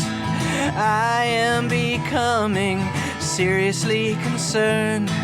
I'm also starting to hallucinate. Summer squash, Cumberbatch. I can't believe this is how it ends. Please tell my ex-wife I still love her. I don't even care about her and Ray Ray. Yes, I do. Summer whore. I should have hung out more with my kids, especially Todd, who's had a rough time. Methamphetamine's a son of a bitch. Skinny jeans, Shonda Rhimes. Ooh, oh God. Oh, it burns. Ooh, oh Jesus. My blood is on fire. Oh, Jesus, I don't want to die. Oh, sweet Jesus. I'm coming, Jesus. Jesus, help me. So here we are, 2 hours later. It turns out I just had low blood sugar.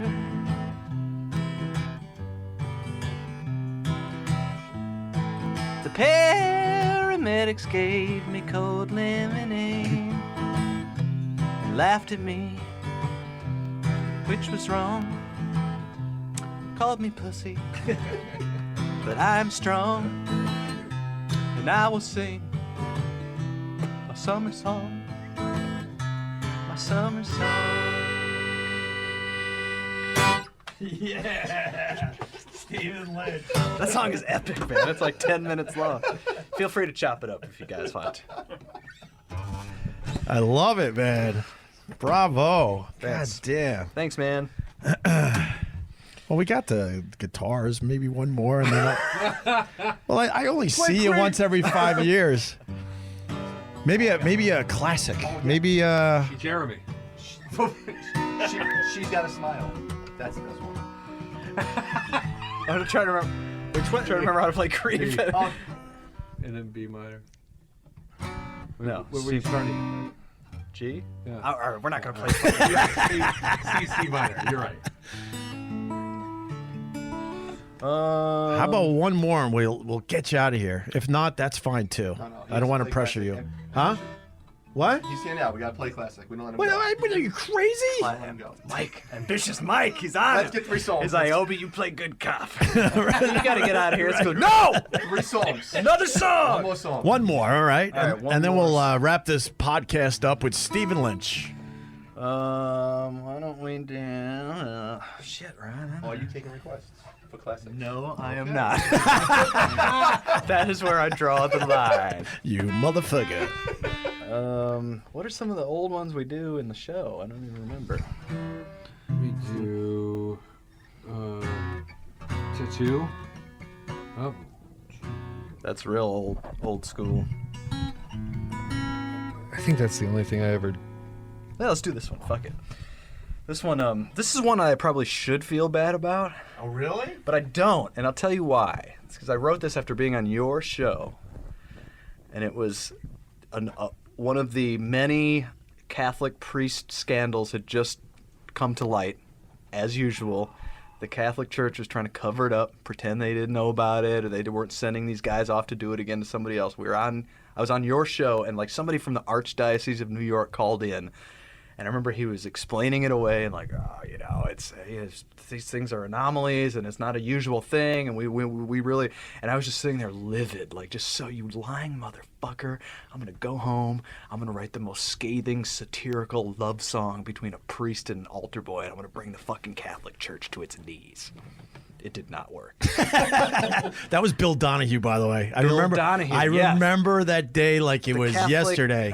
Wait, that was Catholic League of New York. That's that was Bill Donahue, right. who had a real problem with us having, the couple have sex at St. Patrick's Cathedral. Wait, so we were the inspiration for that song? I think I wrote it after hearing him no kidding. Talk about how, this never happens. Right, and it was right. like everybody's rolling their eyes like, come on, man, this happens all the time. Yeah. If you guys would just fess up about it, stop trying to cover it up. Right on. So anyway, here's my love song between a priest and an altar boy.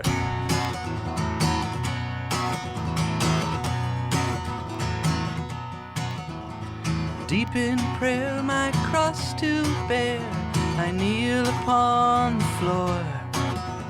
Temptations of a Catholic priest aren't easy to ignore, but I cannot control myself, it rips my soul apart. For one small sheep among my flock has stole the shepherd's heart. Altar boy, confess your sins to me. You will find the grace of God inside my rectory.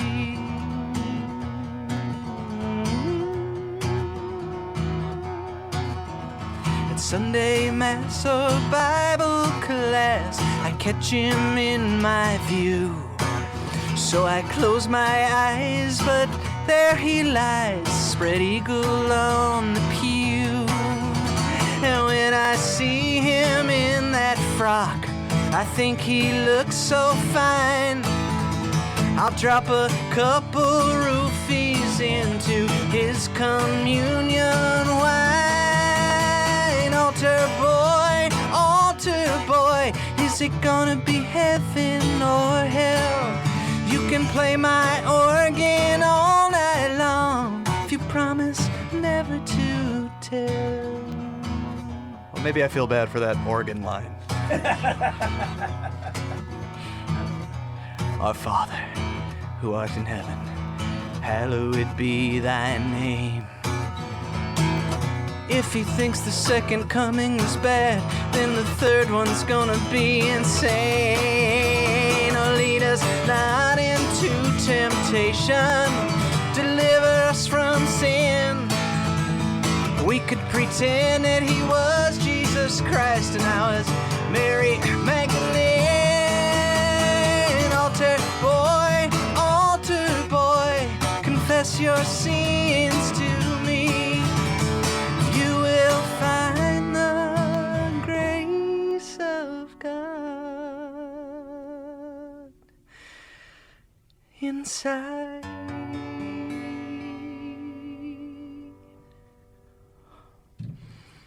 my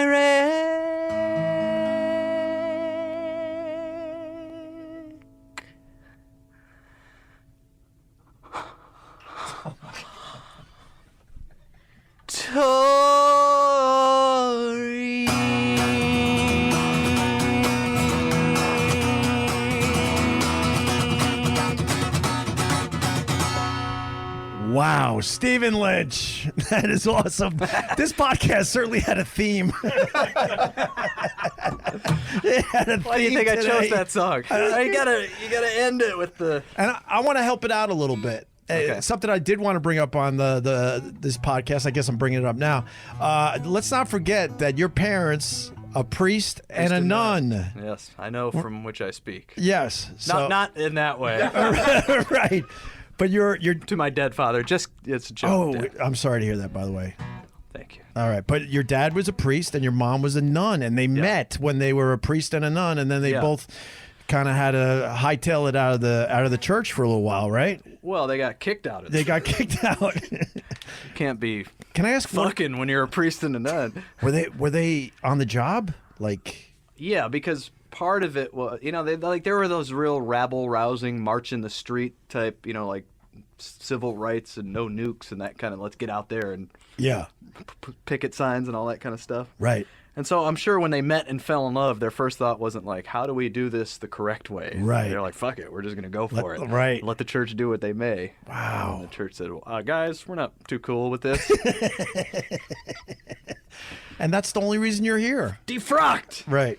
Did they ever go back to religion?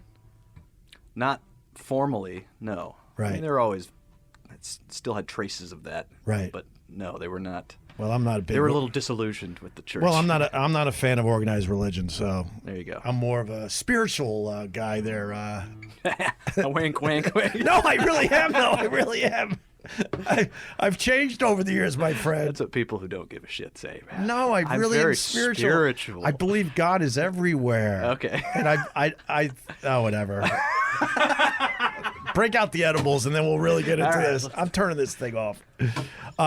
Whatever. But that'll be for the next podcast. But God, it was so much fun to catch up with you. Man. For real, man. Yeah, it was totally fun. Glad we did this. Stephen Lynch goes way, way back. And like I said, now I won't see you for another year or two, and you'll pop up again, and it'll be like old times. Maybe I'll run into you in L.A. somewhere, and we'll kung fu it to Vegas. And that would be amazing.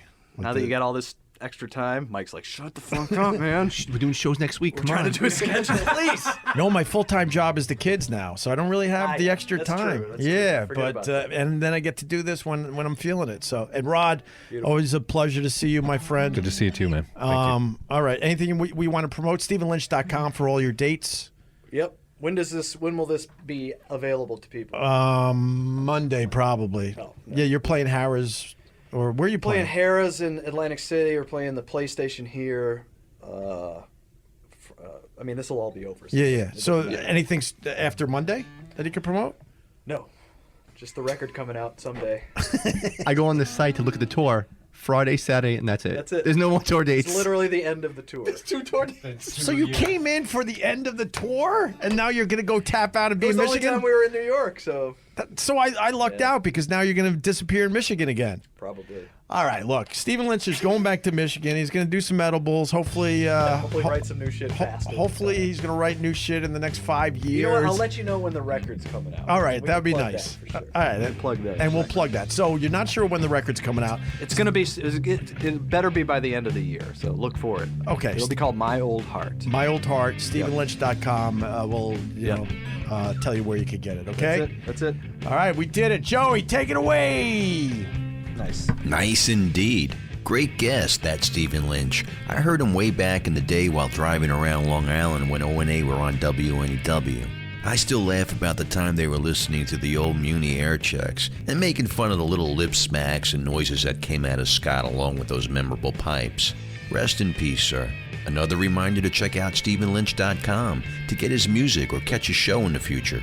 Please leave us a 5-star review, and then if you want to be an asshole, keeping with today's theme, write something bad in the comments section, but please, 5 stars regardless. Go to OpieRadio.com for cool merch, and thanks for getting us to our 50th episode. Opie Radio followbacks. So let's look out into our magic window and give a great big Opie Radio followback to the following. At Lobo_Sound, Luis Fernando. At Luis_Serrano 619. At Sports Meets Beer. That's Meets, MEATS. They got a great podcast. Check it out. At Bill Augerman 1. AUGERMAN 1. Thanks for that sidecar Photoshop, Bill. And at Jessica Rabbit 55. Follow them on Twitter because, like you, they get what we're doing here. Until next time, Joey Salvia wishing you a great day or evening, because I have no idea when you're listening to this. You could be on the toilet for all I know. Just push one out while enjoying another fun episode of Opie Radio. Hey, it's Ferrall and Avenge from CBS Sports Radio. I'm back on Westwood One, baby, with my new podcast, Ferrall on the Bets. You kind of like that, don't you? I know you dig it. We're going to be talking about sports betting in the biggest way possible. College and pro football, college and pro basketball, baseball, hockey, boxing, MMA, all the biggest games, all the best bets to make you fat stacks. 6 days a week, Ferrall on the Bets. From the Westwood One Podcast Network.